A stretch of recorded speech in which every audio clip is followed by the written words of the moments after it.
Well, this discussion is going to be about ideologies and politics and economics, because they're all so interwoven that the one affects the other one.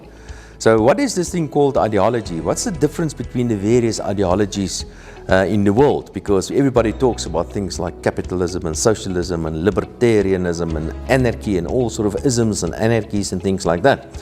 Well, the basic difference has to do with the rights of the individual. So on the one extreme, you have people really believing in the individual only and the rights for the individual. And you can call them names like, for example, libertarians or anarchists or free marketeers or whatever you want to call them.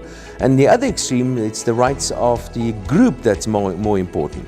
And you can call those groups, you can call them the other extreme, you can call them socialist or communist or even maybe even fascists, although fascists are probably more on the right than on the left. And that is very important, because whatever ideology you follow in your country will of course influence your policies that you will be implementing, and your policies will affect economic growth in the end.